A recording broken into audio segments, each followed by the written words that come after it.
हम लोग आवृत्ति करेंगे श्रीमद् भागवतम के पंचम स्कंध के 19वें अध्याय का 5 नंबर का श्लोक। श्रीमद् भागवतम स्कंध 5 अध्याय 19 श्लोक 5। ओम नमो भगवते वासुदेवाय।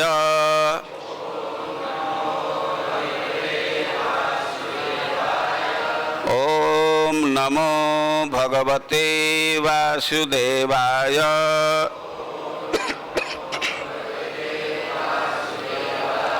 ओम नमो भगवते वासुदेवाय।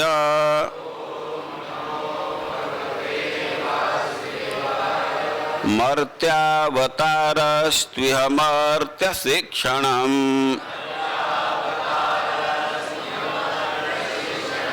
रक्षो बधायैव न केवलं विभः। कुतोऽन्यथा स्याद् रमतः स्वयात्मनः। सीता कृतानि व्यसनानीश्वरस्य।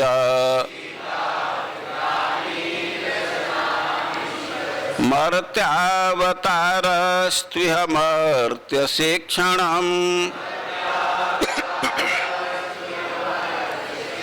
रक्षो बधाय एव न केवलं विभोः। कुतोऽन्यथा स्याद् रमतः स्वयात्मनः।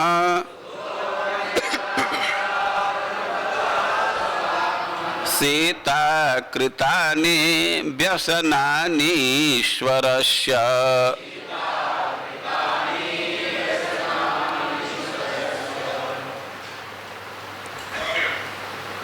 मर्त्य शब्दार्थ तो कल हो चुका है, अनुवाद पढ़ते हैं और शेष तात्पर्य को। अनुवाद: राक्षसों के नायक रावण को यह वर प्राप्त था कि उसका वध केवल मनुष्य ही कर सकता है। इसलिए पूर्ण पुरुषोत्तम भगवान श्री रामचंद्र जी मनुष्य रूप में प्रकट हुए, किंतु भगवान रामचंद्र जी का उद्देश्य मात्र रावण का वध करना ही नहीं था। वे तो मर्त्य प्राणियों को यह शिक्षा देना चाहते थे कि भोग विलास अथवा पत्नी के चारों ओर केंद्रित भौतिक सुख समस्त दुखों का कारण है।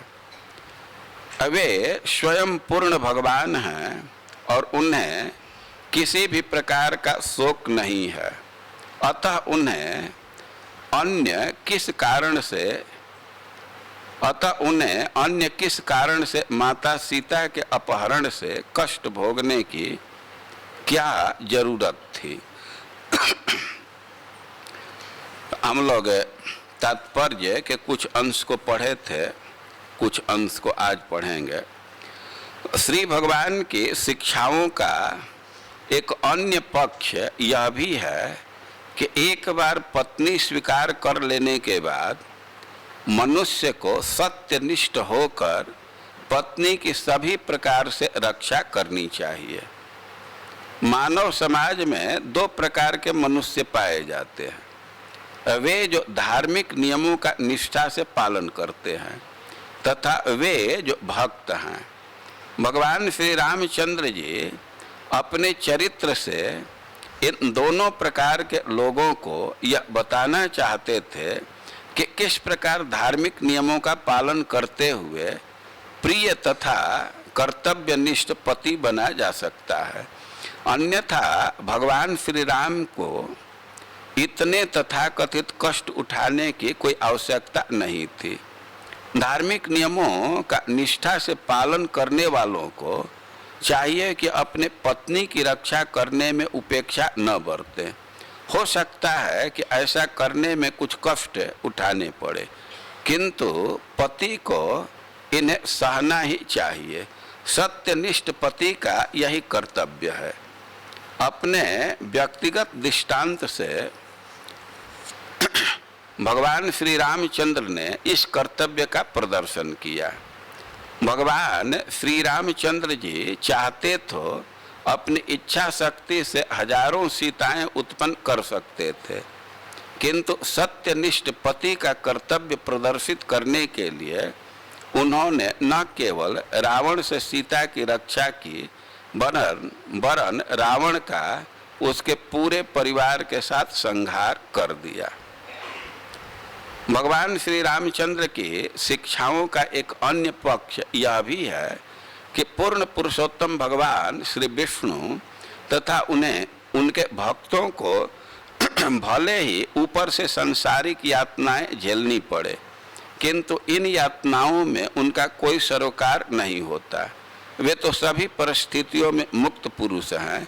इसीलिए श्री चैतन्य भागवत में कहा गया है, यत देखे वैष्णवेर व्यवहार दुख निश्चय जानीह तहा परमानंद सुख।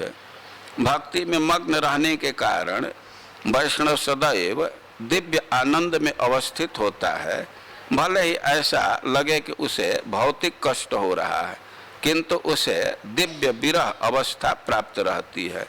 प्रेमी तथा प्रेमिका को भले ही वियोग कष्टकर लगता हो, किंतु वास्तव में यह होता है अत्यंत आनंददायक। अतः सीता देवी से भगवान श्री रामचंद्र जी का वियोग तथा उनके पश्चात उनके द्वारा भोगे जाने वाले कष्ट एक प्रकार से उनके दिव्य सुख को प्रकट करने वाला है। ऐसा श्रील विश्वनाथ चक्रवर्ती जगत गुरु श्री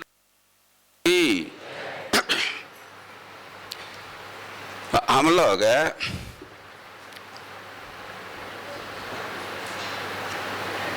भगवान के अवतार के उद्देश्य के विषय में चर्चा कर रहे थे। कल हम लोग सुने कि भगवान रावण का वध करने के लिए अवतार ग्रहण किए, लेकिन हनुमान जी कह रहे हैं कि केवल रावण का वध करने के लिए अवतार नहीं लिए। रावण का वध करना एक उद्देश्य था, लेकिन इससे भी बड़ा उद्देश्य था मनुष्य जाति को। तब हम क्या करें?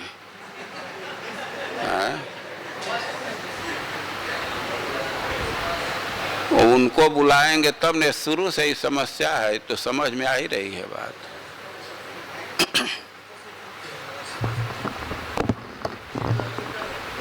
हरे कृष्णा कृष्णा कृष्णा हरे हरे।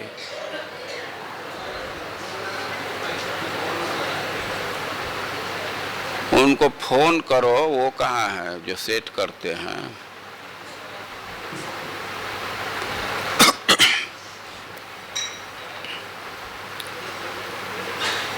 हरे कृष्णा कृष्णा कृष्णा हरे हरे, हरे राम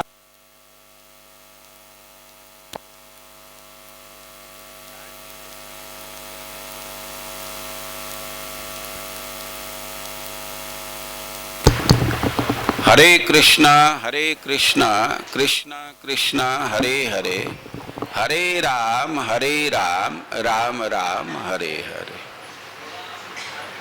इतना पर रह जाए तो ठीक है, फिर बदल जाएगा तो गड़बड़ हो जाएगा।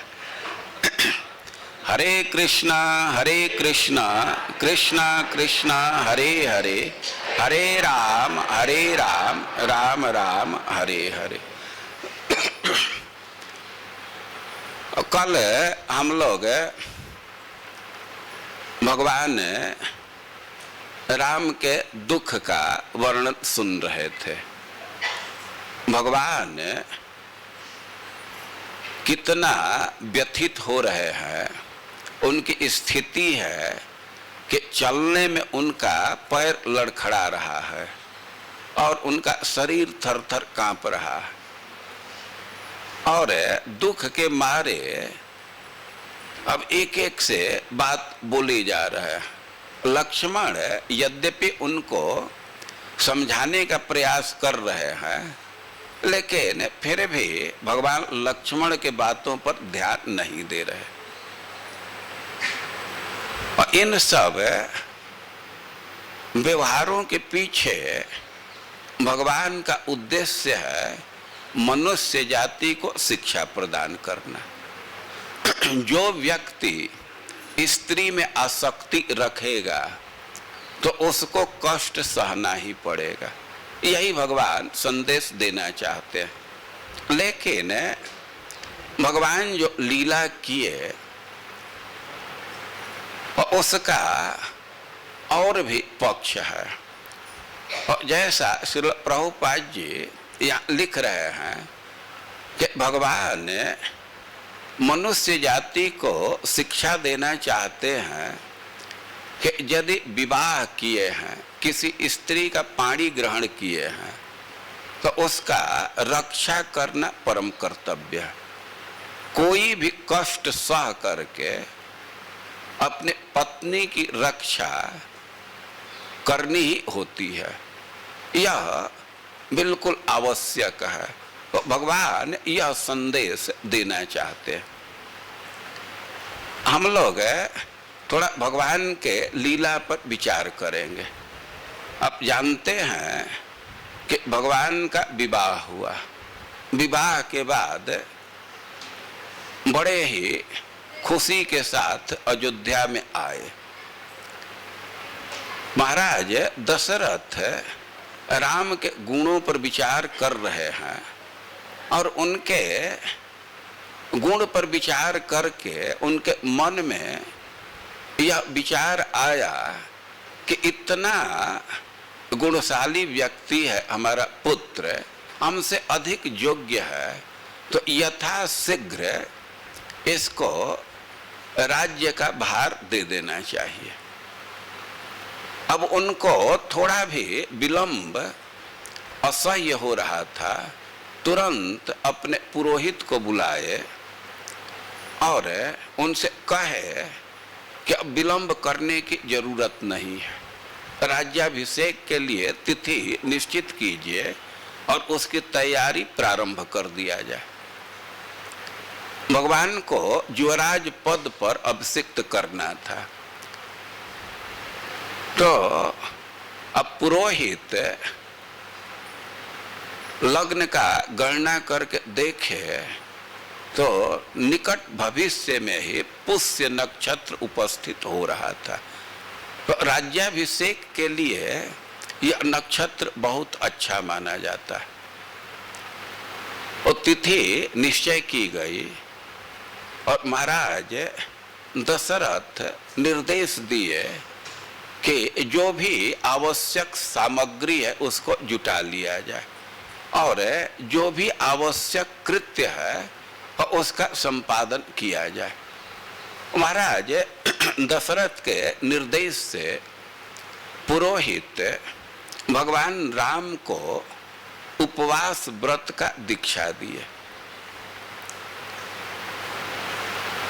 उनको युवराज पद पर अभिषिक्त होना है, उसके पहले का कुछ कृत्य है। अब तो भगवान का विवाह हो चुका है और सीता जी को साथ में लेकर के और वे उपवास व्रत के दीक्षा लिए और दोनों ही भली भांति व्रत का निर्वाह किए।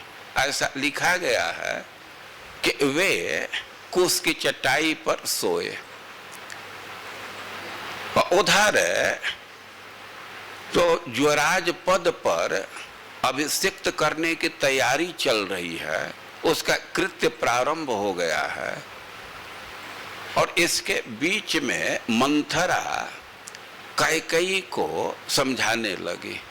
वे जा करके राम के अभिषेक की सूचना सुनाई और कैकेयी तो बहुत प्रसन्न हुई, लेकिन मंथरा उसको कई एक तरह से समझाने लगी कि आपके हित में नहीं है, भरत को राज्य से वंचित किया जा रहा है। कई कह रही थी कि अरे राम राजा बनेंगे तो भरत भी एक दिन राजा होंगे। ये राम के राजा होने का मतलब है कि भरत भी राजा है, दोनों भाई में बहुत अंतर नहीं है। लेकिन कई समझाने लगे कि ना, आप नहीं समझ रही है। एक बार जो राजा के पद पर अभिषिक्त हो गया तो सदा सदा के लिए राज्य उसका हो गया। और एक बार राम यदि राजा के पद को स्वीकार कर लेते हैं तो अब भरत को कभी राज्य का सुख नहीं मिलेगा। और जैसे तैसे वो मंथरा को प्रेरित की, और मंथरा कोप भवन में गई। राजा दशरथ उसके रुष्ट होने का कारण पूछने लगे, और उस क्रम में वे पहले से प्राप्त अपने वर को याद दिलाई और उसकी मांग की। वे स्पष्ट शब्दों में वर मांगे कि भारत को राज्य मिलना चाहिए और राम को वनवास होना चाहिए। अब इतना सुन करके तो दशरथ जी बिल्कुल कांप गए, उनकी बहुत बुरी स्थिति हो गई। वे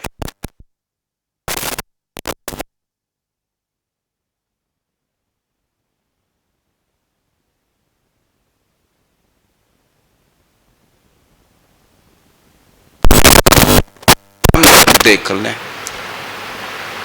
तो अभी सब जगह तो खुशी का वातावरण था, लेकिन अंतःपुर में महाराज दशरथ बहुत दुखी हैं।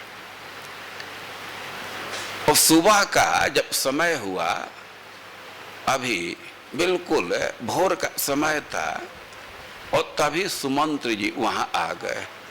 अब सुमंत्र जी सीधे दशरथ जी के पास गए, उनको कोई रोक टोक नहीं किया, क्योंकि पहले से ही यह व्यवस्था थी कि सुमंत्र जी को नहीं रोकना है। क्या आवाज की समस्या अभी चल ही रही है?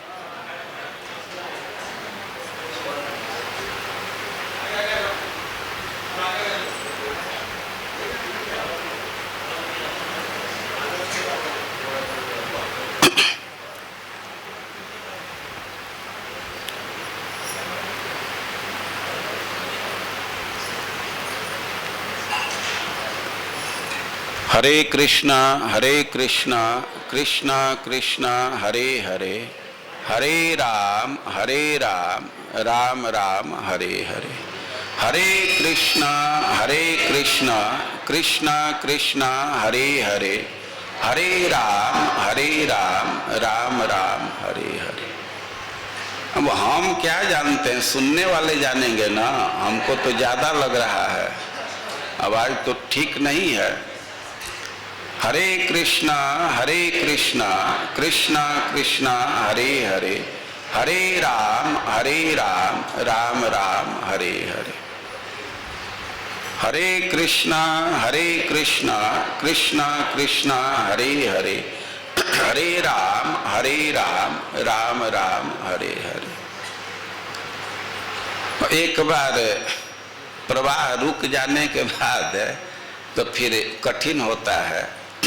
जो तो हम लोग अयोध्या के स्थिति को सुन रहे थे, भगवान के राज्याभिषेक की तैयारी चल रही थी, और तब तक बहुत भारी परिवर्तन हो गया। अब सुमंत्र जी वहां पहुंचे तो देखे कि राजा बहुत व्यथित हैं, बहुत दुखी हैं, उनको कुछ समझ में नहीं आ रहा था। और कैकेयी वही थी। कैकेयी सुमंत्र जी से कही कि तुम राम को यहाँ बुला दो। अब सुमंत्र जी के सामने समस्या थी कि कैकेयी कह रही है, लेकिन जब तक दशरथ जी नहीं कहेंगे तो हम कैसे राम को बुलाएं। लेकिन दशरथ जी भी कहे कि हाँ, राम को बुलाइए। तो अभी बिल्कुल सुबह का समय था। सुमंत जी आए और भगवान राम को बुला करके ले गए। भगवान राम तो राज्याभिषेक के तैयारी में थे और रथ पर बैठ करके बड़े उत्साह के साथ दशरथ जी के दरबार में गए। वे रथ पर बैठे थे और 3 देवढ़ी को रथ पर बैठे बैठे ही पार कर गए। और आगे के जो 2 देवढ़ी थे तो उसको भी उतर करके गए। पैदल पहुंचे और दशरथ जी और कैकेयी को वहां बैठे हुए देखे। लेकिन वहां गए, जाकर के प्रणाम किए दशरथ जी को, कैकेयी को प्रणाम किए। तो दशरथ जी एक बार राम के तरफ देखे और एक बार बोले राम, और इसके बाद मुख नीचे कर दिए। अब मुख नीचे कर दिए और उनके मुख पर कोई कांति नहीं थी, वे बहुत क्षुब्ध दिख रहे थे। अब इसको देख करके भगवान राम तो बहुत चिंतित हुए कि यह मैं क्या देख रहा, कुछ कारण नहीं समझ रहे थे। उनको ऐसा लगा कि आज पिताजी हमसे रंज हैं क्या, कोई मैं गलती कर दिया हूं। वे बड़े चिंता में पड़े। रोज आने पर तो बहुत स्नेह से दशरथ जी राम को बैठाते थे, उनसे कई एक प्रश्न पूछते थे, बात करते थे। लेकिन आज तो राम के तरफ देख भी नहीं रहे हैं। और दशरथ जी कि इस स्थिति को देख करके तो भगवान बड़े ही चिंता में पड़े, कुछ समझ नहीं रहे थे कि क्यों ऐसी स्थिति हो गई। और वही कैकेयी भी है। तो भगवान कैकेयी से पूछने लगे कि आज मैं यह क्या अवस्था देख रहा हूं, पिताजी हमसे क्यों उदासीन है, मैं कोई बहुत भारी गलती कर दिया क्या, तुम बतलाओ कि पिताजी आज हमसे बात क्यों नहीं कर रहे हैं। कोई भरत शत्रुघ्न या लक्ष्मण कुछ अनुशासनहीनता कर दिए, किस बात के इनको दुख है, या भगवान कह रहे हैं कि तुम कोई बात तो नहीं बोल दी हो, क्यों ये इतना क्षुभित है, क्यों ये असंतुष्ट है, या और भी प्रश्न कर रहे हैं कि शारीरो मानसो वापि कचित देनम न बाधते संतापो वा वितापो वा दुर्लभम ही सदा सुखम। वे कैकेयी से पूछ रहे हैं कि यह बतलाओ कि पिताजी के शरीर में कोई रोग उत्पन्न हो गया क्या, कोई बीमारी से बाधित हो रहा है, या उनके मन में कोई संताप है, कोई चिंता है। क्योंकि इस संसार में व्यक्ति सदैव सुखी नहीं रहता है, दुर्लभम सदा सुखम। कभी कभी अच्छा समय होता है, लेकिन यह कोई निश्चित नहीं है कि सदा अच्छा समय ही होगा। तो क्या इनको कुछ शरीर में कठिनाई हो गई है, या मन में कुछ चिंता है, क्या बात है, तुम इस बात को बतलाओ। और वे कहे कि एतदा चक्षु में देवी तत्वेन परिपृच्छत किम निमित्तम अपूर्वोयम विकारो मनजाधिपे।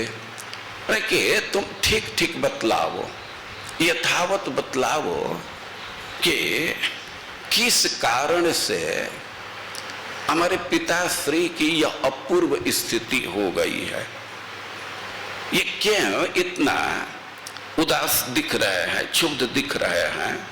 तो जब इस प्रकार भगवान कैकेयी से पूछे तो एव मुक्ता तो कैकेयी राघवेण महात्मना वाचेदम सुनिर्लज्जा धृष्टम आत्महितम बचा। अब भगवान उससे पूछे तो कह रहे हैं कि उवाच इदम, कैकेयी यह बोली, लेकिन कह रहे हैं कैकेयी के विषय में कि सुनिर्लज्जा, वो बिल्कुल निर्लज्ज है, और धृष्टम, वो धृष्ट है, और आत्महितम वच, वो लज्जा छोड़ करके उसका स्वार्थ कैसे सिद्ध होगा, तो उस शैली में बोलना प्रारंभ की, उस बात को बोलना प्रारंभ की। और भगवान राम से कहने लगी कि न राजा कुपितो राम व्यसनम नास्य किंचन, वे कहे कि राजा किसी से कुपित नहीं है, तुम पर क्रोध नहीं किए हैं, और न उनको कोई कठिनाई है, कोई आधि व्याधि है।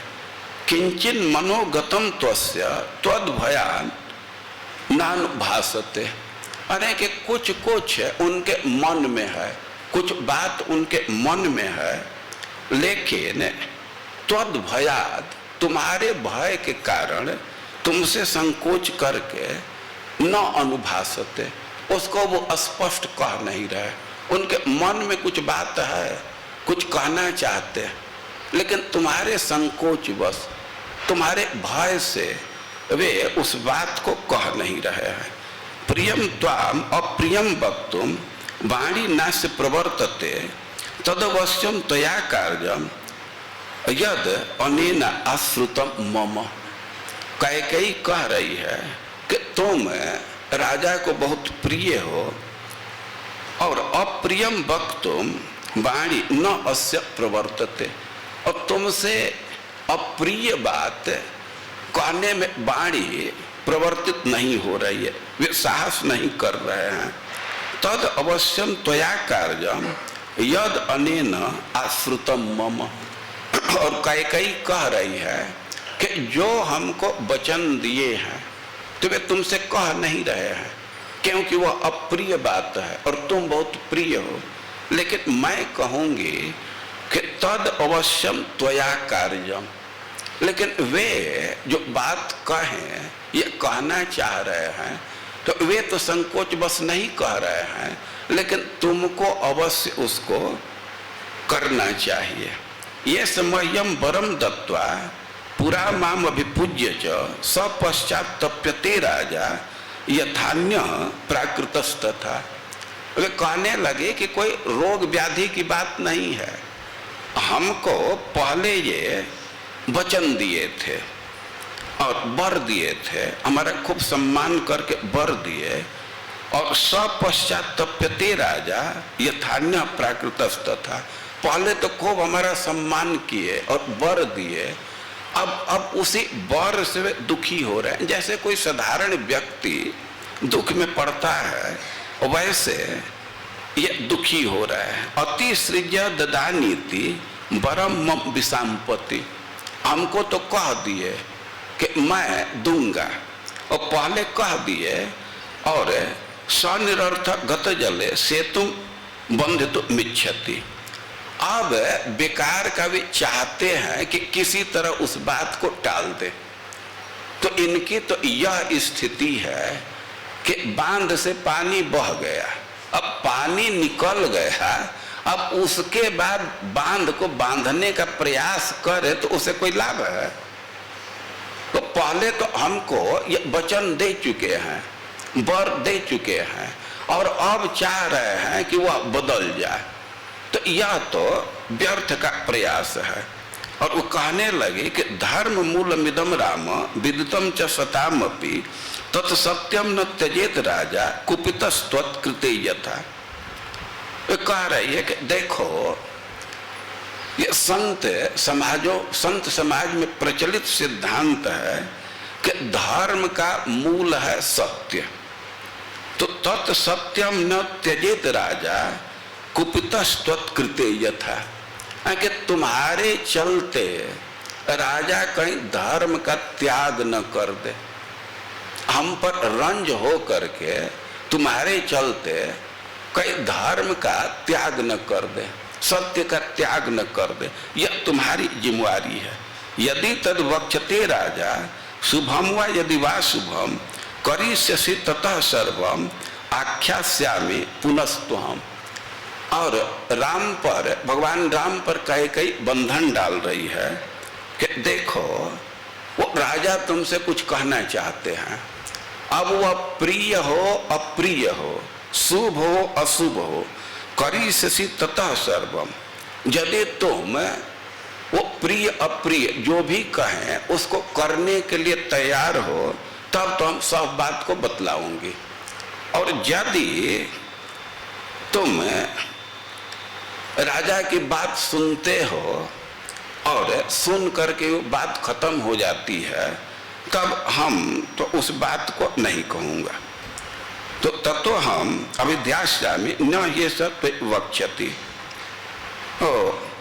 बात जो कहने पर उसको तुमको करना होगा। राजा जो कहना चाहते हैं वो संकोच बस कह नहीं रहे हैं, तो मैं उस बात को कह दूंगी, लेकिन शर्त है कि उसको तुमको करना पड़ेगा, चाहे वो अच्छा हो या बुरा हो। और यदि ऐसा नहीं करोगे, वचन नहीं दोगे, तो हम उस बात को नहीं कहेंगे। तो जब इस प्रकार कई कही तो एतत्तु वचनम श्रुत्वा कैकेय्या समुदायतम वाच व्यतीतो रामस ताम देवीम निपसन्निधौ। और इस प्रकार जब कहे तो भगवान राम बड़ा व्यथित हुए और राजा के निकट में ही राजा को सुनते हुए वे कई से कहने लगे, अहोधिंग नारहसे देवी भक्तुम माम ईदृशम वचः, धिक्कार है तुमको, कम से कम हमसे इस प्रकार की बात तुमको नहीं कहना चाहिए। अहम ही वचनात् राज्ञः पतेयमपि पावके, हमारी तो यह स्थिति है कि राजा यदि कह दे, हमारे पिताश्री कुछ कह दे, तो हम आग में कूदने के लिए तैयार हैं, मैं तो आग में कूद जाऊंगा।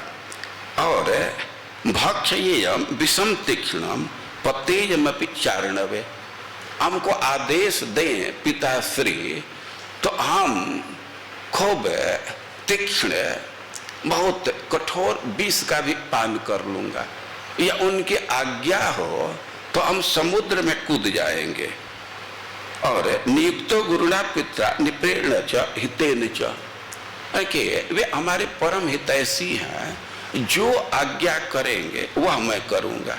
तद ब्रूहि वचनम देवी राज्ञो यदि कांक्षित, वे कई से कहने लगे कि राजा की जो इच्छा है, जो उनकी आकांक्षा है, उसको कहो। करिष्ये,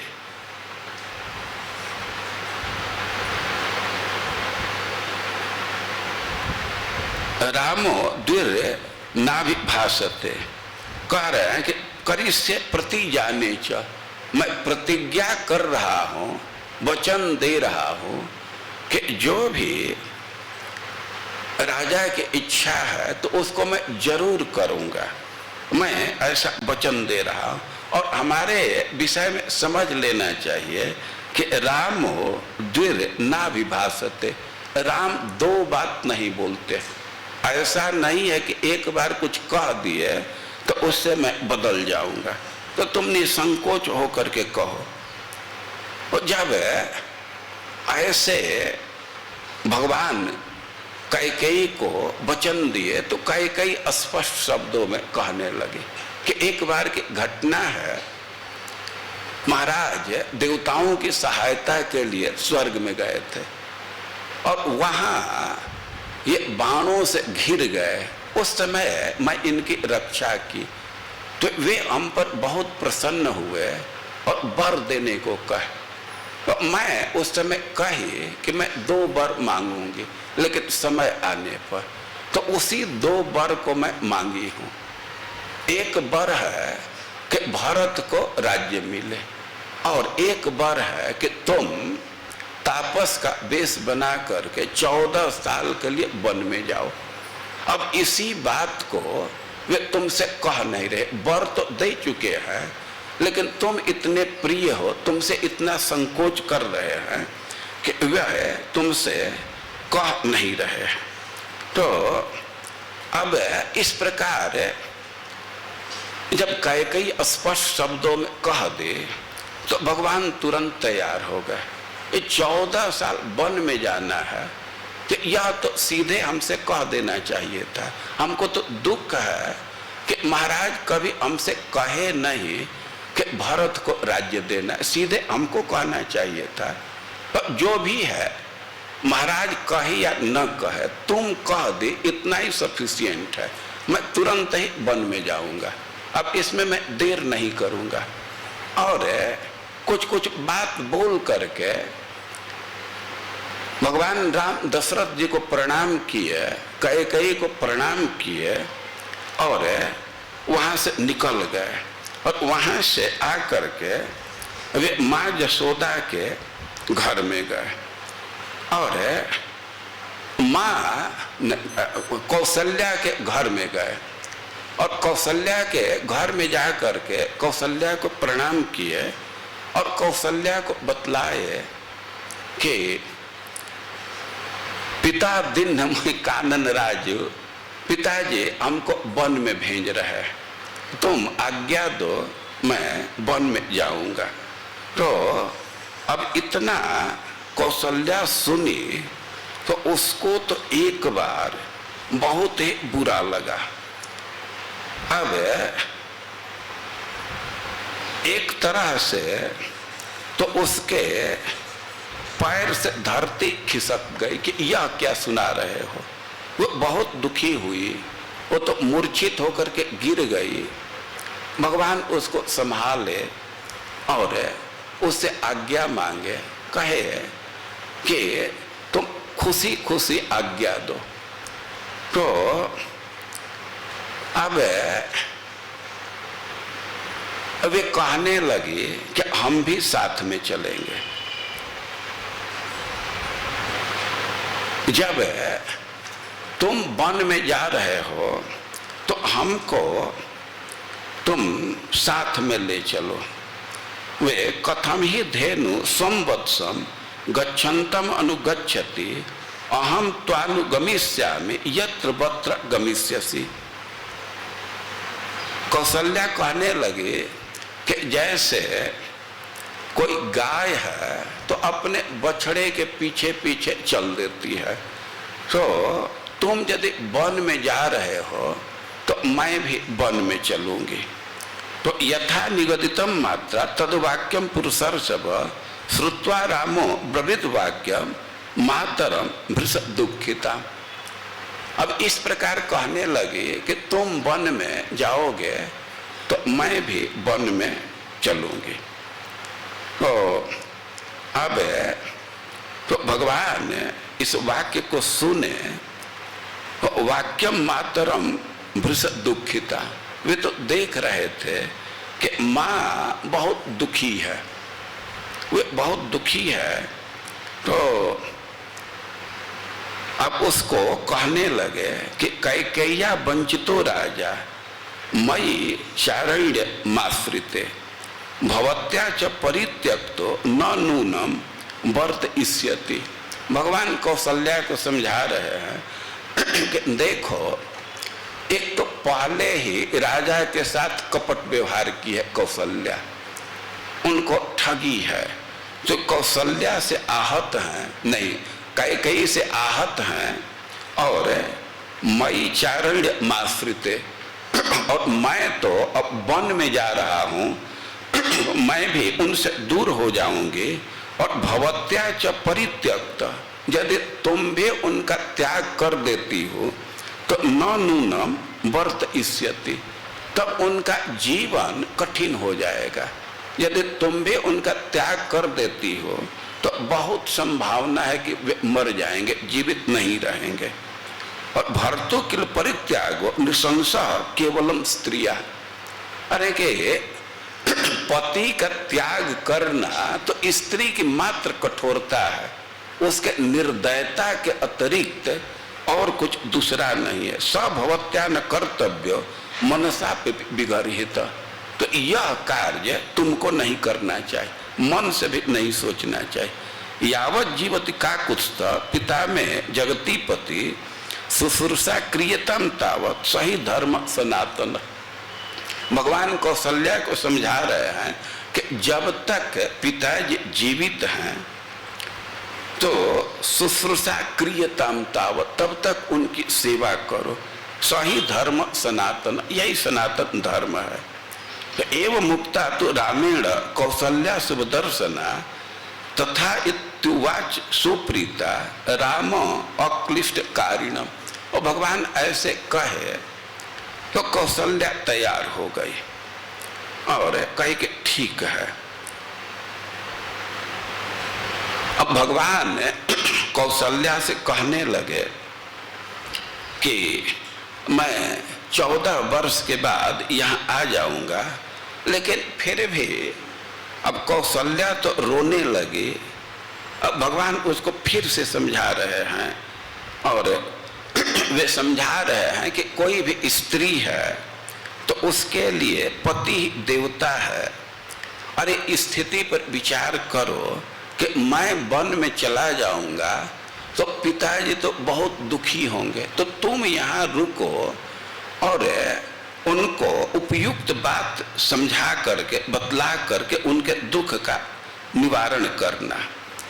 और वे सिद्धांत दे रहे हैं कि व्रतोपवास निरता या नारी परमोत्तमा भरतारम नानुवर्तेत साच पाप गतिर भवेत। भगवान सिद्धांत दे रहे हैं कि कोई स्त्री है और बहुत व्रत कर रही है, बहुत उपासना कर रही है, उपवास कर रही है और बहुत उत्तम कुल में उसका जन्म हुआ है, लेकिन वे अपने पति का अनुगमन नहीं करती है, तो उसको वही गति मिलती है जो पापियों को मिलता है। और भर्तु शुश्रूषया नारी लभते स्वर्ग मुत्तमम। और जो स्त्री अपने पति की सेवा करती है अपिया निर्नमस्कारा, हो सकता है कि वह किसी देवता को नमस्कार तक नहीं कर रही, पूजा करने की बात तो दूर है, निर्नमस्कारा और निवृत्ता देव पूजनात्, न किसी देवता की पूजा कर रही है न देवता को नमस्कार कर रही है, केवल अपने पति की सेवा कर रही है, तो उसी से उसको स्वर्ग मिल जाता है, वह स्वर्ग को प्राप्त करती है। ऐसे भगवान समझा रहे हैं। इस विषय में हमारे गुरु महाराज महाभारत का एक आख्यान सुनाते हैं कि एक बार बद्रिकाश्रम में हिमालय में वेदव्यास जी नदी में स्नान किए, गंगा जी में डुबकी लगाए। तो जाड़ा का दिन था, एक डुबकी मारे, और डुबकी मारने के बाद बाहर निकले तो कहे कि कलयुग धन्य है। अब उनके शिष्य पूछने लगे कि आप ऐसा क्यों कह रहे हैं कि कलयुग धन्य है? तो वेदव्यास जी बतलाए कि कलयुग में केवल व्यक्ति भगवान का नाम बोलेगा तो उसी से उसकी सद्गति हो जाएगी। और वेदव्यास जी फिर डुबकी लगाए और डुबकी लगाने के बाद बाहर निकले तो बोले कि स्त्रियां धन्य हैं। और फिर शिष्य लोग पूछे कि ऐसा आप क्यों कहे? तो वेदव्यास जी कहे कि स्त्री केवल अपने पति की सेवा करके सद्गति को प्राप्त कर लेगी। और वेदव्यास जी फिर डुबकी लगाए और डुबकी लगाने के बाद बाहर निकले तो कहे कि शूद्र धन्य है। तो शिष्य लोग पूछे कि क्यों ऐसा कह रहे हैं? तो वे बतलाए कि शूद्र अन्य वर्ण का सेवा करके सद्गति प्राप्त कर लेगा। तो इनके सद्गति के प्राप्ति का साधन बिल्कुल आसान है। कलयुग में सद्गति प्राप्त करना बहुत आसान है। स्त्री के लिए सद्गति प्राप्त करना बहुत आसान है, शूद्र के लिए सद्गति प्राप्त करना बहुत आसान है। तो भगवान सिद्धांत दे रहे हैं कि भर्तु शुश्रूषया नारी लभते स्वर्ग मुत्तमम। केवल अपने पति की सेवा से ही कोई स्त्री स्वर्ग को प्राप्त कर लेती है। भले ही वो किसी देवता की पूजा करे या न करे, किसी देवता को नमस्कार करे या न करे, और सिद्धांत दे रहे हैं कि कोई स्त्री बहुत व्रत कर रही है, बहुत उपवास कर रही है और बहुत उत्तम कुल में उसका जन्म हुआ, लेकिन अपने पति का अनुगमन नहीं कर रही है, तो उसको वही गति प्राप्त होगा जो पापियों को प्राप्त होता है। तो ऐसे भगवान ने माँ यशोदा को कई एक बात समझा करके और उसको वही रोकने का प्रयास कर रहा है। अब अपने पुत्र की बात को सुन करके माँ यशोदा, माँ कौशल्या तो कन्विंस्ड हो गई और भगवान को वन में जाने की आज्ञा दे दी, और वे बहुत बहुत अनुष्ठान करने लगी और कई देवताओं से आशीर्वाद मांगने लगी कि हमारे बेटा का वन का यात्रा निर्बाध हो, कोई बाधा न आवे। तो माँ कौशल्या से आज्ञा ले करके अब भगवान सोचे कि सीता को कुछ समझा देना चाहिए।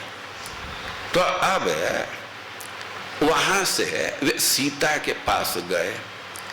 अब सीता के पास भगवान जा रहे हैं और सीता जी को अब तक यह पता नहीं है कि राज्याभिषेक के प्रोग्राम में कोई परिवर्तन हो गया। वे तो उपवास के व्रत में दीक्षित थी, भगवान को बुलावा आ गया तो वे उधर चले गए, लेकिन सीता तो अभी उसी उत्साह में थी, उसी हर्ष में थी कि आज हमारे पति का राज्याभिषेक है। तो अब वे उपवास के बाद, व्रत के बाद स्नान कर रही थी, अपने बालों को ठीक कर रही थी, और भी जो देवताओं की पूजा इत्यादि है तो उसको संपादित कर रही थी, और वे बहुत हर्ष में थे, जल्दी जल्दी सब कर रही थी, विधिवत कर रही थी कि अब राज्याभिषेक में भाग लेना। अब जो यज्ञ होना था तो भगवान राम के साथ सीता को भी बैठना था, तो वो तो उसी उत्साह में थी। और तब तक देखिए कि भगवान राम आ रहे हैं। अब भगवान राम आ रहे हैं और उनके ऊपर कोई छत्र नहीं है, कोई चामर नहीं डुला रहा है, और ये मुख नीचे किए हुए आ रहे हैं। तो भगवान को देखते ही वो तो बहुत भारी विस्मय में पड़ गई कि यह मैं क्या देख रही हूं। ये बहुत हैरानी में हो गई और नजदीक गए। भगवान तो देख रही है कि उनका मुख बिल्कुल उदास है। यद्यपि भगवान अपने भावना को छिपाना चाहते थे, लेकिन सीता जी के नजदीक गए तो अब अपने भावना को छिपा नहीं पाए। जो उनके मन में भावना था सब प्रकट हो गया। वे कुछ विषाद के लक्षण से युक्त हो गए। अब इसको देख करके सीता उनसे पूछने लगी कि राघवेंद्र, मैं यह क्या देख रही हूँ? आप अकेले आ रहे हैं, बंदी साथ में नहीं है, आपके ऊपर छत्र भी नहीं है, कोई चावर नहीं डुला रहा है, ऐसा क्यों हो गया? आप अब तक तैयार क्यों नहीं है? इस समय तक तो आपको यज्ञशाला में पहुंचना था और अभी आप इधर आ रहे हैं, और रथ भी आपके आगे नहीं चल रहा है, हाथी नहीं है। ये समय क्या देख रहा हूं? ऐसा क्यों है? क्या कारण है? आप बतलाइए। तब भगवान सीता को स्पष्ट शब्दों में कहे कि हमको तो वन जाना है, पिताजी हमको वन में भेज रहे हैं और मैं तो वन के रास्ते में हूँ, उधर से छुट्टी लेकर के आ गया हूँ, मैं तो रास्ते में हूँ, तुमको कुछ बात समझाने के लिए मैं यहाँ आ गया। तो सोहम त्वम आगतो द्रष्टुम प्रस्थितो विजनम वनम। ओ है कि हम तुमको देखने के लिए आ गए, और भगवान कहने लगे सीता से कि हम तो वन में जाएंगे, भरत यहाँ के राजा बनेंगे, और तुमको कुछ बात का ध्यान रखना होगा। वो भगवान सिद्धांत देने लगे कि भरत राजा बनेंगे तो उनके साथ कैसे व्यवहार करना है, क्योंकि राजा के साथ व्यवहार जानना होता है। तो भगवान स्नेह बस सीता को समझाना चाह रहे हैं।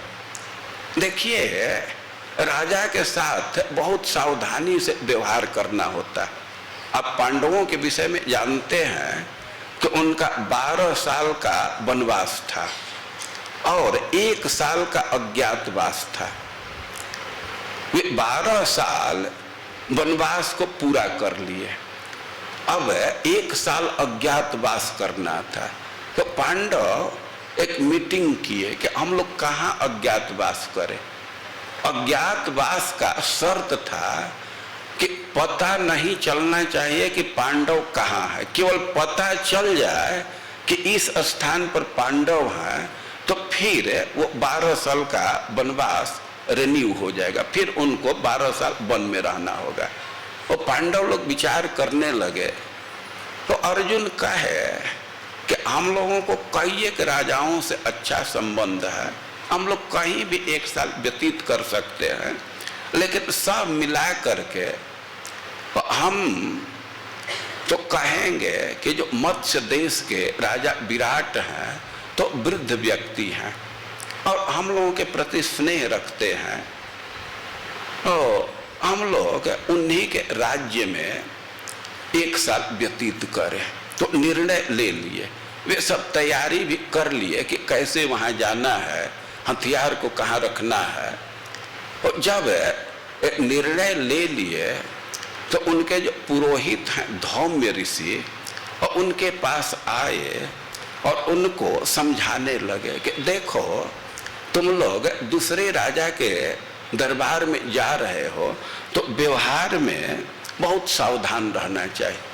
वे पांडवों को बतलाने लगे कि जब भी राजा से मिलना हो तो पहले द्वारपाल का अनुमति लेकर के जाना चाहिए, और राजा पर पूरा विश्वास कभी नहीं करना चाहिए। ऐसा नहीं है कि राजा एक बात आज बोल दिया तो उसी बात पर रहेगा, ये कोई ठीक नहीं है। और वे समझा रहे हैं कि राजा के बराबर आसन पर कभी मत बैठना, और कभी कहीं बैठने का अवसर आवे तो पहले से देख लेना कि कौन ऐसा आसन है कि जिस पर बैठने वाला कोई नहीं है, तो उस पर जाकर के तुम लोग बैठना। और भी समझाए कि राजा का जो विपक्ष है तो उसके साथ कभी घुल मिल करके नहीं रहना है, नहीं तो संशय करने लगेंगे। ये राजा की जो रानियां हैं तो उनके क्लोज नहीं रहना चाहिए। तो कई एक बात समझाए, तो राजा के समान वेशभूषा नहीं धारण करना चाहिए। तो मैं केवल इतना कह रहा हूं कि राजा से व्यवहार करने में बहुत सावधानी रखनी होती, नहीं तो राजा यदि रंज हो जाए, उसकी दृष्टि बदल जाए तो दंड दे सकता है, उसके पास पावर है। तो ऐसा अवसर नहीं आना चाहिए कि राजा का दृष्टि प्रतिकूल हो। तो अब भगवान वन में जा रहा है, सीता के प्रति स्नेह है, तो सीता से आकर के समझाने लगे कि देखो, मैं तो वन में जा रहा हूं, लेकिन तुमको ध्यान रखना चाहिए कि जब भरत राजपद पर आसीन हो गए तो भरत के समक्ष हमारी बड़ाई कभी नहीं करना, भरत के सामने हमारे गुण को मत बोलना। भरतस्य समीपे ते नाहम कथ्य कदाचन। भाई क्यों आपके गुण को क्यों नहीं कहेंगे? तो रिद्धि युक्ता ही पुरुषा न सहन्ते परस्तवम। भगवान सिद्धांत दे रहा है कि जो बहुत समृद्धशाली हैं, जो वैभव संपन्न है, तो दूसरे के स्तुति को, दूसरे के प्रशंसा को वे नहीं सह पाते। तस्मा न ते गुणा कत्या भरतस्य आग्रतो मम। भगवान सीता को सावधान कर रहे हैं कि यहाँ तक कि भरत के नजदीक अपने सखियों से भी हमारे गुण का वर्णन बार बार मत करना। और वे समझा रहे हैं कि मैं बन जाऊंगा, थोड़े दिन के बाद लौट आऊंगा, तो तुम धैर्य को मत खोना, तुम बिल्कुल स्थिर रहना। और भी समझा रहे हैं सीता को कि सुबह जग करके और देवताओं की पूजा करना, और रोज पिताश्री राजा दशरथ को नमस्कार करना, रोज जा करके उनके वंदना करना, और केवल पिताश्री को ही नहीं, तीनों माताओं को भी नित्य तुम प्रणाम करना। और भरत शत्रुघ्न बहुत अच्छे व्यक्ति हैं, तो उनको या तो भाई जैसा या पुत्र जैसा व्यवहार करना, और भरत का अप्रिय कभी मत करना। वो राजपद पर है तो राजा पूज्य होता है, तो भरत का हमेशा सम्मान करना। और ऐसे भगवान सीता को कोई एक बात समझा रहे थे, लेकिन अब सीता उनकी बात को सुन करके और कही कि आपकी बात को सुन करके हमको हंसी आ रही है। भगवान की बात सुन करके वो थोड़ा कुपित हो गई, थोड़ा क्रोध में हो गई, और क्रोध से सने हुए बोलने लगी और कहने लगे कि आप जो बात बोल रहे हैं तो ये सब बात सुन करके हमको हंसी आ रही है।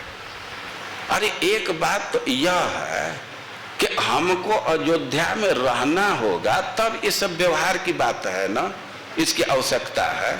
एक तो हमको अयोध्या में रहना नहीं है, और इतना सिखा रहे हैं। अरे हमको हमारे माँ और पिताजी भी सिखाए हैं कि कहाँ कैसे रहना है, वो आपको सिखाने की जरूरत नहीं है। और आप ये सब बात बतला रहे, तो एक चीज आपको जान लेना चाहिए कि आर्य पुत्र पिता माता भ्राता पुत्र तथा स्नुषा स्वानि पुण्यानि भुंजान स्वम भाग्यम उपासते। अब सीता जी सिद्धांत देने लगे कि हे आर्य पुत्र, चाहे वो पिता हो, माता हो, भाई हो, पुत्र हो या बहन हो, स्वानि पुण्यानि भुंजाना, वे सब अपने पुण्य का भोग करते हैं, अपने भाग्य का भोग करते हैं, अपने पुण्य का भोग करते हैं, अपने भाग्य का भोग करते हैं। कि भर्तुर्भाग्यम तु नार्ये का प्राप्नोति पुरुषर्षभ। लेकिन अब नारी ऐसी है कि वह अपने पति के भाग्य को भोगती है, और लोग तो अपने अपने भाग्य को भोगते हैं, लेकिन पत्नी पति के भाग्य को भोगती है, और यह प्रत्यक्ष नहीं। अतश्चैवा हम आदिष्टा बने वस्तव्य मित्यपि। तो यदि आपका वनवास हो गया तो हमारा भी वनवास हो गया। सिद्धांत समझ रहे हैं। देखिए, कोई बहन है, सगी बहन है, लेकिन ऐसा देखा जाता है कि एक बहन का विवाह धनी परिवार में हो गया तो समृद्धि में रहती है, और अपने सगी बहन का ही अब कहीं दूसरे जगह व्यवहार हो गया, विवाह हो गया, तो गरीबी में रहती है। हम लोग तो प्रकट देखते हैं कि दोनों का जन्म एक जगह हुआ, सगी बहन है, लेकिन उनके सुख दुख में अंतर हो जाता है। भाई भाई हैं, भाइयों में भी अंतर है, लेकिन वे कह रही है कि पत्नी ऐसी है कि अपने पति के भाग्य को भोगती है। पति को समृद्धि है, पति के पास पैसा है तो पत्नी समृद्ध है, और पति के पास अब गरीबी है तो पत्नी भी गरीब है। देखिए, कम से कम वैदिक कल्चर में यही है। अब इस समय जो नौकरी करती हैं, अपना इंडिपेंडेंट है, उनकी बात दूसरी है। लेकिन सीता जी कह रही हैं कि पत्नी ऐसी है कि अपने पति के भाग्य का भोग करती है। तो आपको जब वन का आदेश हुआ तो हमको भी वन का आदेश हो गया। तो न पिता नात्मजो वात्मा न माता न सखी जन यह प्रत्यय नारीणाम पतिरेको गति सदा। कह रहे हैं कि कोई स्त्री है तो उसके आश्रय तो पति ही हैं, न उसके पिता आश्रय हैं, न पुत्र आश्रय हैं, न माता आश्रय है, न उसकी सखी आश्रय है। एक स्त्री के लिए तो पति ही आश्रित है। यदि तुम प्रस्थितो दुर्गम वन मध्यैव राघव अग्रतस्ते गमिष्यामि मदनंति कुशकंटका।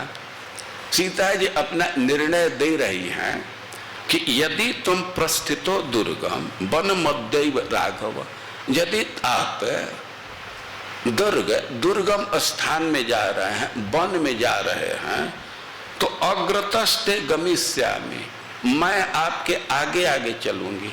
जो कुशकंटक है तो उसको मैं रौंदते हुए आपसे आगे चलेंगे।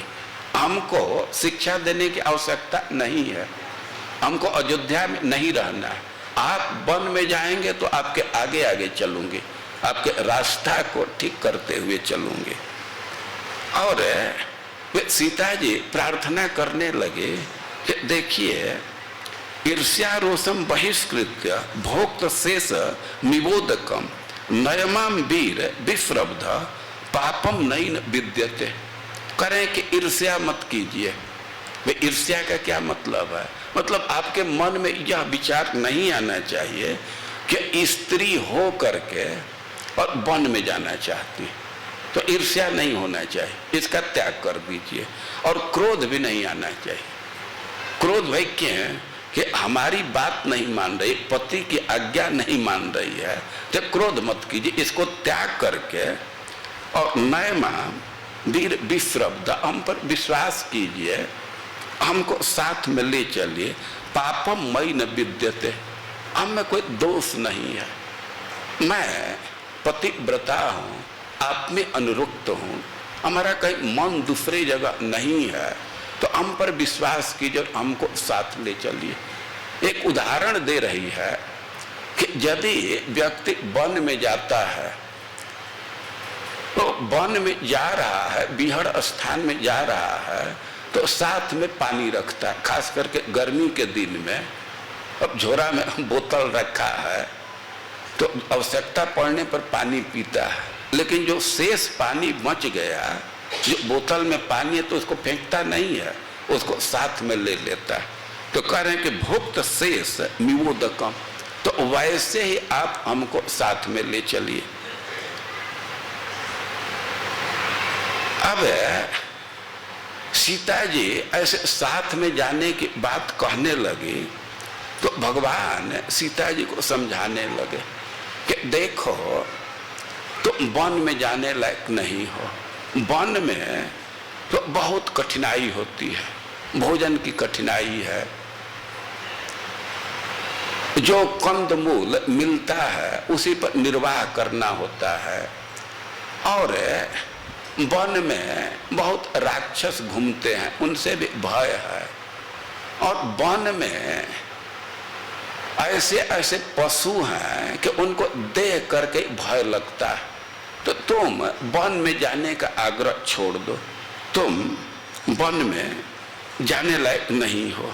और भगवान कई एक तरह से वन के दुख का वर्णन करने लगे, वे समझाने लगे कि वन में अनेक प्रकार की कठिनाई है और तुम वन में जाने लायक नहीं हो। वहाँ का पानी लगता है, बुखार आ जाता है, सर्दी हो जाती है, बहुत तरह से वो भगवान समझाने का प्रयास किए कि वन तुम्हारे लायक नहीं है। सब लोग समझा रहे थे। माँ कौशल्या तो कह रहे थे कि मैं यह नहीं कह रही हूं कि वन में स्त्रियां नहीं जाती हैं, वन में स्त्री जाती हैं, लेकिन या तो ऋषि की पत्नी जाती है या कोलभिल की लड़कियां रहती हैं। तुम वन में जाने लायक नहीं हो, और वहां तो तुम पशुओं को देख करके भयभीत हो जाओगे।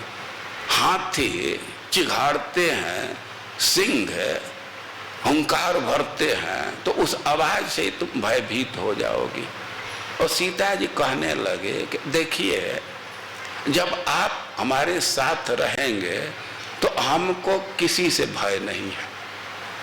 आप तो दूसरों की रक्षा करने में सक्षम है, तो हमारी रक्षा क्यों नहीं कर लेंगे।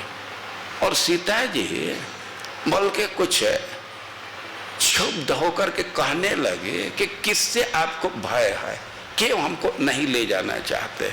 अरे इतना ध्यान रखती है, गुरुता ना भविष्यति, हम आप पर कोई भार नहीं बनेंगे।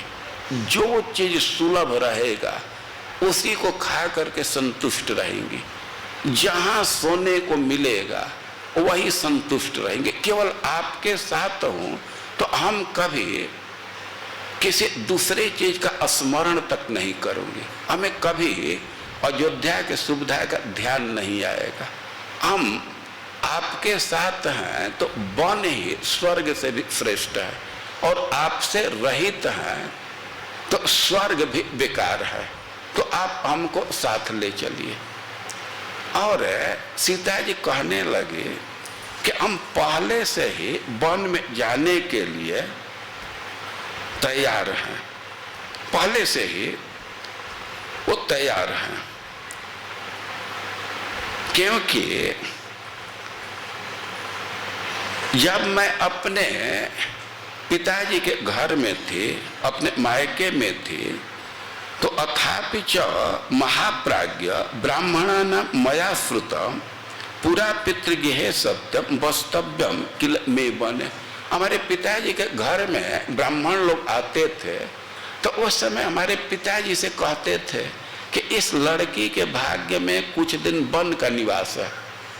और केवल ब्राह्मण ही नहीं, जो भीख मांगने वाली आती थी, तो वे हमारे ललाट को देख करके हमारे माँ से कहती थी कि इस लड़की को तो कुछ दिन वन में रहना पड़ेगा। तो हम तो पहले से ही वन में जाने के लिए तैयार हैं, और आप हमको मना कर रहे हैं। इतना निश्चित समझ लीजिए कि यदि हमको आप वन में नहीं ले जाते हैं तो या तो हमारा स्थान आग होगा, नहीं तो पानी होगा, और नहीं तो विष होगा। वन में नहीं ले जाएंगे तो हमारा शरीर आग में रहेगा। वन में तो जाना ही है। तुलसीदास जी सीता जी के मनोभाव को लिखे हैं कि सीता जी को जब ही पता चला कि हमारे स्वामी वन में जा रहे हैं, तो वे सोचने लगे कि चलन चाहत बन जीवन नाथु कई सुकृति सन होई हैं साथु। अब हमारे स्वामी, हमारे पति वन में जा रहे हैं, तो किस पुण्य का फल उदित हो कि हम भी साथ में जाएं। और अब क्या भविष्य होगा कुछ समझ में नहीं आ रहा। कि तनु प्राण की केवल प्राणा विधि कर तब कछु जाई न जाना। सीता जी कह रही हैं कि कुछ समझ में नहीं आ रहा है कि शरीर के साथ प्राण जाएगा कि केवल प्राण साथ में जाएगा। साथ में तो जाना है, वन में भगवान के साथ जाना है, लेकिन यह समझ में नहीं आ रहा है कि विधाता का क्या विधान है कि शरीर के साथ प्राण जाएगा कि शरीर को छोड़ करके केवल प्राण जाएगा साथ में। साथ में तो जाना है। और सीता जी स्पष्ट शब्दों में कही कि देखिए, कदाचित किसी स्थिति में हमको साथ नहीं ले जाएंगे तो हमारे शरीर का स्थान आग होगा या पानी होगा। अब दूसरा इसका कोई स्थान नहीं होगा, या तो विष खा लूंगी। अब सीता जी के इस चेतना को देख करके, उनके बात को सुन करके, तो भगवान तो समझ गए कि इसको यहाँ रोकने से बहुत भारी विपत्ति आ जाएगी। देख दशा रघुपति जिये जाना, हठी राखे नहीं राखहि प्राणा।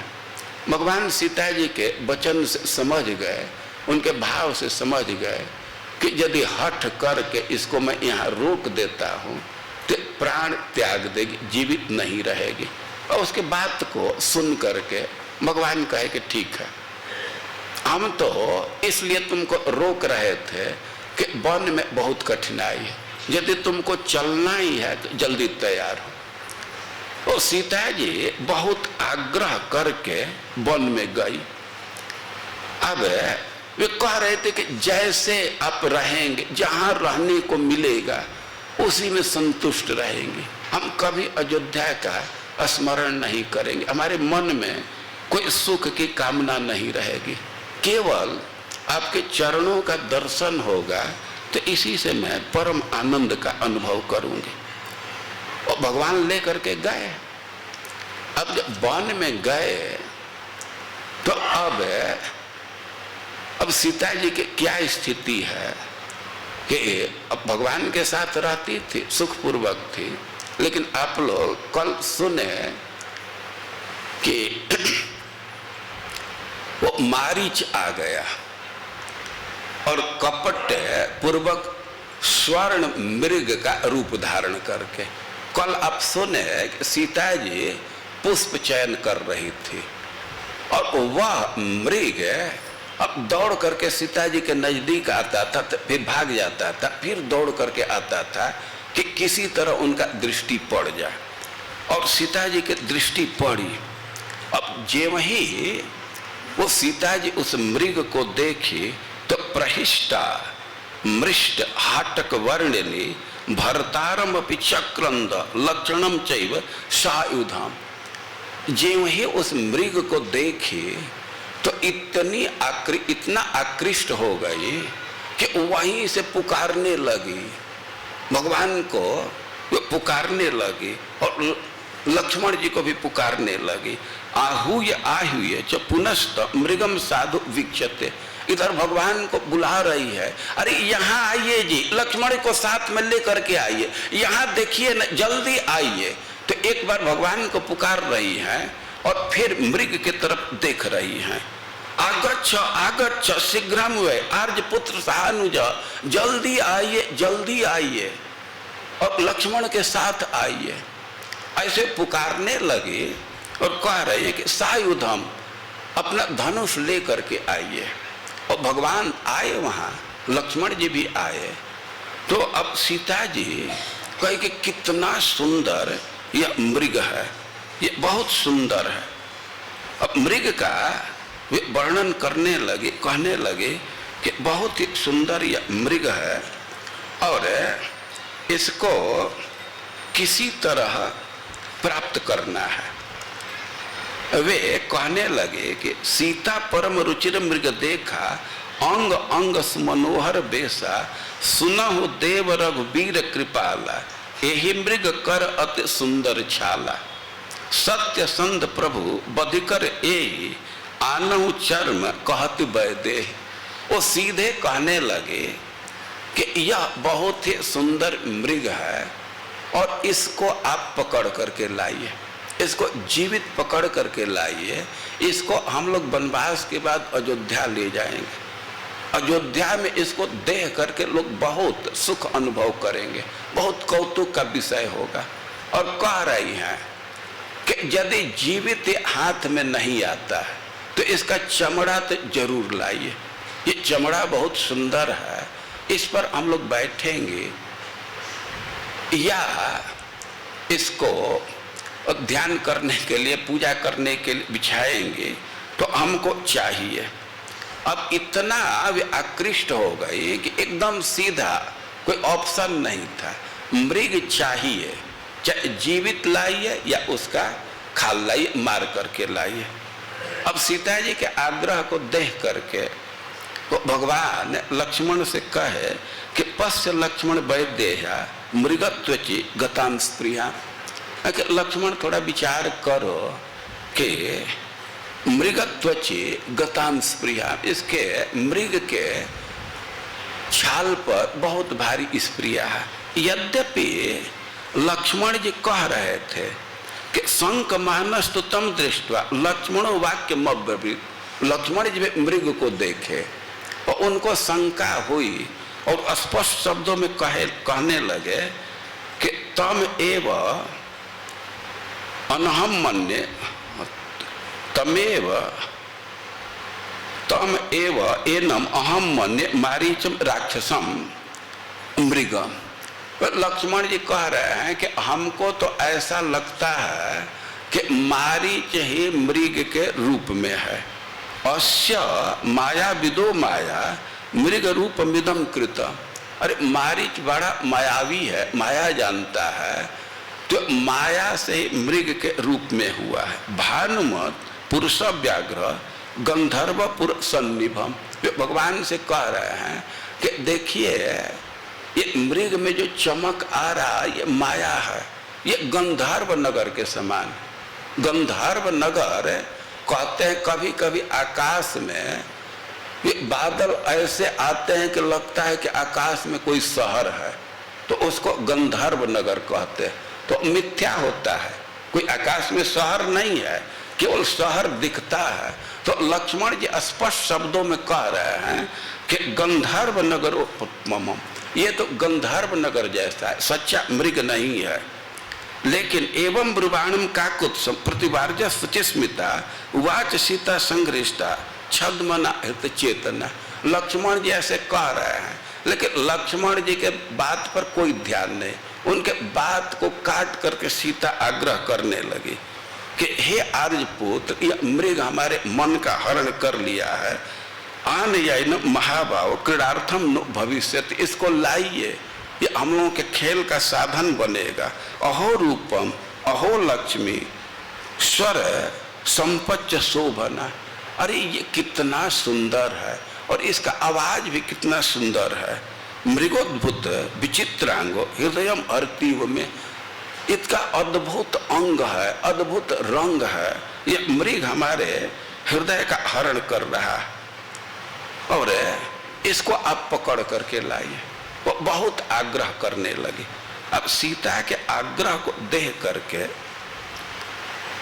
वो भगवान ने लक्ष्मण को जिम्मेवारी दी है। लक्ष्मण जी से कहे कि देखो लक्ष्मण, इस वन में राक्षस घुमा करते हैं और दोनों भाई इस विचार से बिल्कुल सहमत थे कि जब से वो राक्षस का वध किए हैं, जन निवासी राक्षस का वध किए हैं, और तब से सब राक्षस हम लोगों के विरोध में हैं। तो लक्ष्मण जी को समझाए कि किसी भी स्थिति में सीता को तुम अकेले मत छोड़ना, सदा सीता का ध्यान रखना। कभी भी राक्षस आकर के इसको खा सकते और मैं मृग का वध करके आ रहा। अब भगवान मृग के पीछे गए तो मृग दौड़ता था और फिर भगवान की तरफ देखता था, फिर दौड़ता था, और ज्यों ही भगवान उस पर बाण चलाए तो वह अपने वास्तविक स्वरूप में आ गया और भगवान के स्वर में बोला, लक्ष्मण रक्षा करो हे सीता। अब इस बात को सुन करके, उसके आवाज को सुन करके वो सीता जी बहुत दुखी हो गई, बहुत क्षुब्ध हो गई और उनको ऐसा अनुभव होने लगा कि हमारे स्वामी किसी भारी संकट में पड़ गए। अब स्पष्ट शब्द सुने कि लक्ष्मण रक्षा करो, रक्षा करो। अब इस बात को सुन करके सीता जी अब लक्ष्मण जी से कहने लगे, आक्रंद मानम तु बने भ्रातरम त्रातु मरहसी तम क्षिप्रम अभिधावत्वम भ्रातरम शरणैषिणम। सीता जी कहने लगी कि जैसे आक्रंद मानम, जैसे चिल्ला रहे हैं तुम्हारे भाई, तो त्रातुम अर्हसि, उनकी रक्षा करनी चाहिए तुमको। तो तम क्षिप्रम अपि धाव, तुम जल्दी से दौड़ करके जाओ। तुम्हारे भाई शरण की अपेक्षा रख रहे हैं, सहायता चाह रहे हैं। रक्षसाम वसमापन्नम सिंहानिव गोवृषम, सीता जी कह रही हैं कि हम आवाज को पहचान रही हैं और जैसे दुखी होकर के बोल रहे हैं, आर्त स्वर कर रहे हैं, तो हम तो अनुमान कर रही हैं कि राक्षसों के बीच में फंस गए। एक उदाहरण दे रही हैं कि कोई सांड है और सिंहों के पंजे में आ जाए, घिर जाए, और वैसे हमारे स्वामी की स्थिति हो गई है, तो तुम जल्दी से जाओ। और कह रही थी कि जल्दी जाइए, सहायता की जरूरत है, लेकिन कह रहे हैं कि न जगामस तथोक्तस्तु भर्तुराज्ञा शासनम। लक्ष्मण जी से सीता जी बार बार कह रहे हैं कि जल्दी दौड़ करके जाइए, लेकिन लक्ष्मण जी नहीं गए। वे क्यों नहीं गए? भ्रातुर आज्ञा शासनम। अब भाई जैसा आदेश दिए थे, जैसा विधान किए थे, तो उसका ध्यान रह करके सीता जी के बात पर ध्यान नहीं दिए। तो तमुवाच ततस्तत्र क्षुभिता जनकात्मजा। अब लक्ष्मण को व्यवहार को देख करके सीता तो बहुत क्षुभित हो गई और लक्ष्मण जी से कहने लगी, सौमित्रे मित्र रूपेण भ्रातुस्तमसि शत्रुवत्। अरे सुमित्रा के पुत्र, तुम भाई क्या हो? भाई के रूप में तुम शत्रु हो, तुम भाई नहीं हो। तुम तो राम के पीछे पीछे आए हो, लेकिन तुम्हारा व्यवहार बिल्कुल शत्रु जैसा है। यत् त्वम् अस्याम अवस्थायाम भ्रातरम ना विपद्यसे इच्छसि त्वं विनश्यन्तम राम लक्ष्मण मत्कृते। तुम्हारे भाई इस अवस्था में है, राक्षसों से घिरे हुए हैं, वो सहायता के लिए पुकार रहे हैं, और फिर भी तुम नहीं जा रहे हो, तो हम समझ गए कि तुम चाहते हो कि तुम्हारे भाई का नाश हो जाए, वे मर जाए, और तुम यह इसलिए चाह रहे हो कि तुम हम पर अपना अधिकार करना चाहते हो। मत कृते, हमारे लोभ के चलते हम पर लुब्ध हो करके हमको अपने साथ रखने की इच्छा से तुम चाह रहे हो कि तुम्हारे भाई का नाश हो जाए, मर जाए। लोभा तुम मत कृते नूनम नानुगच्छसि राघवम व्यसनम ते प्रियम मन्ये स्नेहो भ्रातर नास्तिते। वे कह रहे हैं कि तुम अपने भाई के पास नहीं जा रहे हो हमारे लोभ के चलते, और हम समझ रही हैं कि व्यसनम ते प्रियम मन्ये, तुम्हारे भाई किसी संकट में है तो उस संकट को ही तुम अच्छा मान रहे हो। स्नेहो भ्रातरि नास्तिते, तुमको भाई के प्रति स्नेह नहीं है। अब ऐसे बोलने लगी और लक्ष्मण जी तो तिलमिला गए उनकी बात सुन करके, लेकिन फिर भी कह रहे हैं कि हे देवी, आप विश्वास करो कि हमारे भाई को कोई फंदे में नहीं डाल सकता, चाहे वे नाग हो, असुर हो, दानव हो, दैत्य हो, कोई भी हमारे भाई को पराजित नहीं कर सकता। इस बात पर विश्वास करो, कोई उनको घेर नहीं सकता, वे किसी के घेरे में आने वाले नहीं हैं।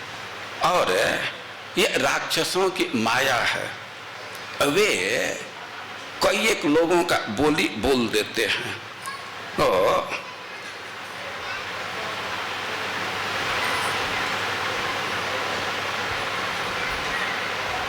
तो राक्षस सब है बैर बांधे हैं, और खर दानव का जब से ही वध किया गया खर राक्षस का, तो सब उसके संबंधी राक्षस बैर बांधे हैं, तो विविध प्रकार के माया को चलाते हैं। तो आप विश्वास रखिए कि हमारे भाई पर किसी प्रकार का संकट नहीं है। अब लक्ष्मण जी ऐसे कहे तो लक्ष्मण नहीं वो मुक्ता तो क्रोधा संरक्त लोचना। अब तो सीता जी का क्रोध के मारे आंख लाल लाल हो गया, और अब्रवीत परुषम वाक्यम, लक्षणम सत्यवादिनम। लक्ष्मण जी तो बिल्कुल तथ्य बोल रहे थे, सत्य बोल रहे थे, लेकिन सीता जी बहुत कठोर बात बोलने लगी। वे एक तरह से सीधे लक्ष्मण को गाली देना प्रारंभ, अनार्य, अकारुण्य, नृशंस, कुलपांसन, अरे तुम कुल के कलंक हो, बहुत कठोर हो, तुम आर्य नहीं हो, वो अहम तव प्रियम मन्ये रामस्य व्यसनम महत्। तुम्हारा जो व्यवहार है तो हम तो यही समझ रही हैं कि तो राम को संकट में पड़ा देखना तुमको बहुत प्रिय है। और रामस्य व्यसनम दृष्ट्वा तेन एतानि प्रभाससे, तुम्हारे भाई संकट में है तो तुम चाहते हो कि संकट में रहे, तभी तुम ऐसा भाषण कर रहे हो। अब ऐसे वे कहने लगे और लक्ष्मण जी फिर कहने लगे कि देखिए अब हमको कोई आश्चर्य नहीं है, नैवम चित्रम सपत्नेषु पापम लक्ष्मण यद भवेत त्वद्विधेषु नृशंसेषु नित्यम नहीं नित्यम प्रच्छन्नचारीषु। अभी सीता जी कह रही हैं कि लेकिन ये संसार का स्वरूप ही ऐसा है, ये कोई शत्रु के लिए नई बात नहीं है, वे छिप करके अहित करते ही हैं। तो सुदुष्टस्त्वम बने समम एकम एकोन गच्छसि, तुम्हारा नियत बहुत बुरा, सुदुष्ट, तुम बहुत दुष्ट हो कि राम अकेले वन में आए तो तुम उनके पीछे पीछे अकेले आ गए। तुम क्यों अकेले आया, उसका कारण है मम हेतु प्रतिच्छन्न। दो कारण हो सकता है, या तो हमारे लोभ से तुम आ गया कि ज्यों अवसर प्राप्त होगा, ज्यों ही राम का वियोग होगा तो सीता को मैं रख लूंगा, या भरत नियुक्त किया है। तुम दोनों अयोध्या से ही कोई षड्यंत्र रच करके आए हो, तभी तो इस अवस्था में भी और तुम अपने भाई के पास नहीं जा रहे। तो ऐसे सीता जी बोल रही हैं तो और कह रही है कि तुम्हारा जो नियत है मैं समझ रही हूँ, तन्न सिद्ध्यति सौमित्रे तवापि भरतस्य वा, लेकिन हमारा भी निर्णय सुन लो कि तुम्हारा जो लोभ है वह कभी पूरा होने वाला नहीं है। समक्षम तो सौमित्रे प्राणस्त्यक्षामि असंशय, इतना स्पष्ट सुन लो कि तुम्हारे सामने ही मैं प्राण त्याग दूंगी। राम बिना क्षणम अपि नैव जीवामि भूतले, राम के बिना एक क्षण भी मैं जीवित नहीं रहूंगी। तुम जो मन में लालसा पोसे हो तो वह पूरा होने वाला नहीं है। अब इस प्रकार अब सीता बोल रही हैं और लक्ष्मण जी कहे कि हम तो उत्तर नहीं देंगे, आप हमारे पूज्या हैं, लेकिन ये जो आप बात बोल रही हो तो स्त्री के लिए यह कोई नवीन नहीं है। ये तो स्त्री का जो सामान्य स्त्री का स्वभाव होता है उसको तुम धारण करके ये बात बोल रही हो। विमुक्त धर्म चपला तीक्ष्णा भेद करा स्त्रिय, अरे स्त्रियां प्राय तरल मति की होती हैं, चपल होती हैं, और ये भाई भाई में भेद कर ही देती हैं, भाई भाई के संबंध में कुछ न कुछ खटास उत्पन्न कर देती हैं। तो कोई आश्चर्य की बात नहीं है। और ऐसे भगवान कह रहे हैं और फिर सीता जी बहुत क्रोध में है और कह रही कि गोदावरी प्रवेक्ष्यामि हीना रामेण लक्ष्मण, लक्ष्मण सुन लो कि राम नहीं रहेंगे तो मैं गोदावरी में कूद करके मर जाऊंगी। आप बंधी से थवा त्यक्ष विषमे देह मात्मन, या तो फांसी लगा लूंगी या पर्वत से कूद जाऊंगी। न तो हम राघवाद अन्यम कदापि पुरुषम स्पृशे, इतना स्पष्ट जान लो कि एक राम को छोड़ करके कोई दूसरा पुरुष हमारा स्पर्श नहीं कर सकता। तो ऐसे सीता जी बोल रही हैं और इसके बाद रोने लगी, छाती पीटने लगी। अब तो लक्ष्मण जी के सामने समस्या आई। अब तो ऐसे परिस्थिति में हो गए, अब इस स्थिति ऐसी स्थिति उत्पन्न कर दी सीता जी कि अब तो ये जो वन के देवता हैं तो उनको भार सौंप करके और राम के तरफ बढ़े। और सीता जी को कई एक निर्देश दिए ऐसे लोक में प्रचलित बात है कि एक सीमा निर्धारित कर दिए कि उससे बाहर नहीं जाना है। लेकिन अब सीता जी तो ऐसी स्थिति उत्पन्न कर दी कि लक्ष्मण को भगवान के आज्ञा का अवहेलना करना पड़ा। तो देखिए, थोड़ा इन सब घटनाओं पर विचार कीजिए कि अयोध्या से जैसे आग्रह करके चली और मृग को देख करके जैसे लुब्ध हो गई और लक्ष्मण को जैसे प्रेरित कर रही वहां से हटने के लिए, जैसे कठोर वचन बोल रही है, तो ये सब बात पर विचार करके आपको जजमेंट देना होगा कि गलती किसकी है, लक्ष्मण की कि सीता की कि राम की। तो आप लोग क्या जजमेंट देंगे? हम कुछ जजमेंट नहीं देंगे, लेकिन आप लोग विचार कर सकते हैं कि सीता का जो अपहरण हुआ, रावण ले गया, तो उसमें गलती किसकी है? आप लोगों को कुछ समझ में आ रहा है ना, किसकी गलती है? और सीता जी रियलाइज की, लेकिन गलती सीता जी की है, रावण ले गया।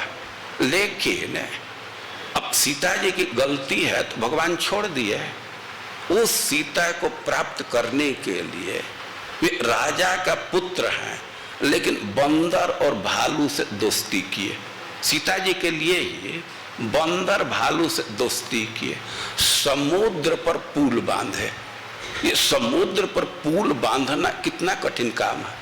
हम लोग देखते हैं कि किसी नदी पर पुल बांधना है, सरकार की शक्ति लगती है, तब भी कई एक वर्ष लग जाते हैं। आप देखते हैं ना, तो सीता जी को रावण चुरा करके ले गया। भगवान समुद्र पर पुल बांध रहे हैं, बंदरों से दोस्ती कर रहे हैं। इसके पीछे कारण क्या है? क्या भगवान को दूसरी स्त्री सुलभ नहीं थी और सीता चली गई? किसी दूसरे स्त्री से विवाह कर सकते थे, लेकिन भगवान यह स्थापना चाहते हैं कि एक बार जिस स्त्री का पाणी ग्रहण किए तो उसका निर्वाह करना हमारा कर्तव्य होता है।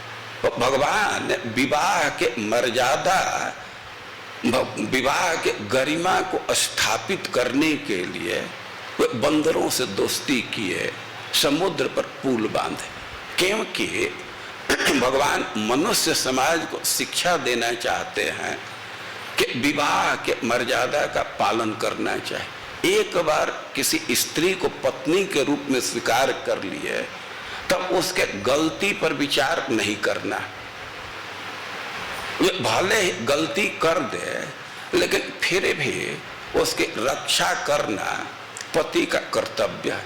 किसी वो संकट में है तो अपने पूर्ण क्षमता का उपयोग करके पत्नी की रक्षा करनी होती। उसको कोई बीमारी है तो अब पैसा नहीं देखना चाहिए कितना पैसा लग रहा है। अब जो क्षमता है, आपकी क्षमता नहीं है, उसकी बात दूसरी है।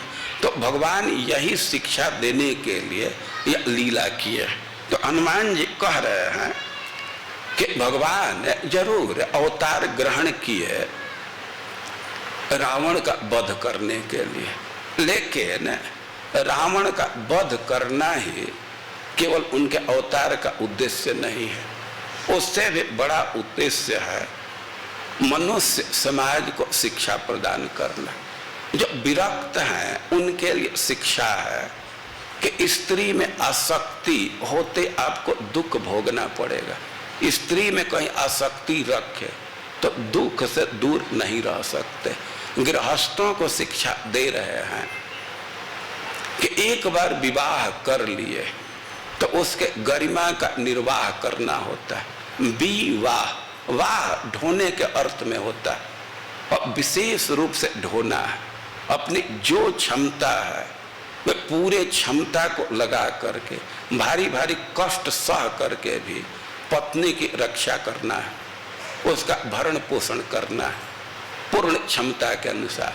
जैसा भगवान किए, सीता को प्राप्त करने के लिए अपना अस्त्र खो करके भालू बंदर से दोस्ती किए और कितनी कितनी कठिनाई सह करके और समुद्र पर पुल बांध करके सीता को प्राप्त किए, तो शिक्षा देना चाहते। और श्रील प्रभुपाद जी तात्पर्य के अंत में यह भी कह रहे हैं कि भगवान भक्तों को भी शिक्षा दे रहे हैं। ये भक्ति तत्व तो ऐसा है कि कभी कभी इसमें दिखता है कि बहुत भारी दुख है। आप लोग कई एक बार सुन चुके हैं कि बाहर से तो लगता है कि एकदम विष का ज्वाला है, लेकिन फिर भी इसमें भीतर अमृत की धारा बह रही है। तो संयोग रस है, लेकिन केवल संयोग रस में ही सुख नहीं है, वियोग रस में कई संयोग से भी अधिक सुख है। और इस बात को भी भगवान दिखाना चाहते थे। तो वास्तव में सीता जी दूर हो गई तो भगवान एक तरह से वियोग रस का अनुभव कर रहे हैं। जो हो, भगवान शिक्षा देने के लिए अवतार ग्रहण करते हैं। और भी भगवान राम के लीला के विषय में बहुत बहुत बातें हैं, लेकिन हम लोगों का तो अब समय पूरा हो गया। तो 3 दिन का यह सत्र था और अपनी क्षमता के अनुसार, अपने बुद्धि के अनुसार भगवान राम के विषय में कुछ कहने का प्रयास किया। जो भी इसमें त्रुटि हो तो आप लोग उसको सुधार करके ग्रहण कीजिएगा।